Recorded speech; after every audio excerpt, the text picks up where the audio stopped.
नमस्कार। इन खबर में आपका स्वागत है। पाकिस्तान को एक बार फिर करारा झटका लगा। FATF यानी फाइनेंशियल एक्शन टास्क फोर्स ने उसे फिर से ग्रे लिस्ट में ही कंटिन्यू करने का डिसीजन लिया है।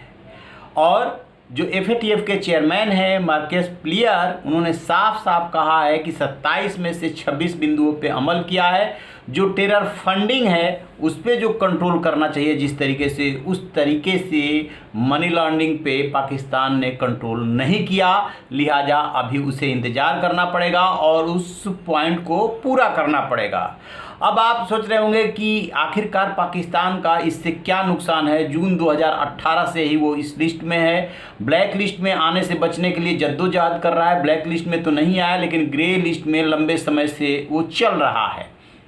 तो वहाँ का एक थिंक टैंक है तबादलाब, उसके अपनी स्टडी है कि अब अभी तक पाकिस्तान को ग्रे लिस्ट में होने की वजह से 38 अरब डॉलर का नुकसान हो चुका है। ये पाकिस्तान को कैसे नुकसान हो रहा है? क्योंकि है क्या कि ये 39 कंट्रीज़ का संगठन है FATF, जो मनी लॉन्ड्रिंग, अपराध, संगठित अपराध के लिए, आतंकवाद के लिए जो वित्तीय मदद की जाती है, जो फंडिंग की जाती है, उस समेत तमाम बिंदुओं पे ये नज़र रखता है कि किस देश को क्या कहा गया, उसने कितना फुलफिल किया। दरअसल संयुक्त राष्ट्र ने जिस तरीके से पाकिस्तान के आतंकवादी संगठनों और आतंकवादियों को घोषित किया टेररिस्ट, और उस हिसाब से जैसे पाकिस्तान को एक्शन लेना चाहिए था उसके खिलाफ, उसने नहीं लिया।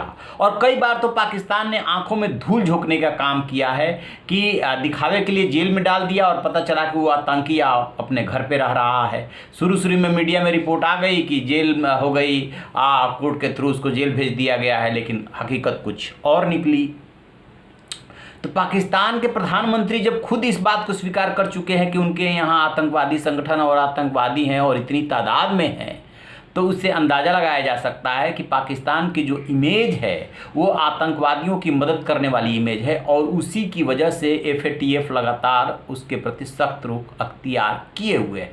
पाकिस्तान ऑलरेडी वहाँ की जो अर्थव्यवस्था है वो बहुत ही ख़राब है। रोटी, आटा, चावल, दाल, सब कुछ वहाँ पे बहुत ज़्यादा महंगा हो चुका है, मिल नहीं रहा है। वहाँ की जो स्थिति है उसके मद्देनज़र ये जो डिसीजन है ये उसके लिए बहुत बड़ा सेटबैक है, करारा झटका है। पाकिस्तान को सोचना पड़ेगा कि आखिरकार उसकी कार्रवाई में कहाँ खामी रह जा रही है जो उसको रिलीफ नहीं मिल रहा है। जैसा कि आपको पता है कि पाकिस्तान हर अपनी नाकामी के लिए भारत को ही जिम्मेदार ठहरा देता है। इस नाकामी के लिए भी वो भारत को ही कहीं ना कहीं इंगित करता है कि भारत हमें FATF के ग्रे लिस्ट से नहीं निकलने दे रहा है। वो अपनी कमियों को नहीं ढूंढना चाहता है कि आखिरकार क्यों संयुक्त राष्ट्र ने जिन आतंकवादी संगठनों और आतंकियों को ग्लोबल टेररिस्ट घोषित किया, उनके खिलाफ कार्रवाई करने को कहा, टेरर फंडिंग बंद करने को कहा, मनी लॉन्ड्रिंग पे अंकुश लगाने को कहा, वो नहीं हुआ। तो अब देखते हैं कि पाकिस्तान इसके बाद क्या कार्रवाई करता है, क्योंकि जब तक ग्रे लिस्ट से नहीं मिलेगा, जितने भी IMF समेत तमाम जो संस्थाएं हैं अंतर्राष्ट्रीय जो वित्तीय मदद करती हैं, उसका मदद मिलना जो है पाकिस्तान के लिए बहुत मुश्किल है, और इसका असर उसके अर्थव्यवस्था पे होगा। तो इस पर हमारी नज़र रहेगी। आप रहिए ना बेखबर, देखते रहिए इन खबर। Thank you.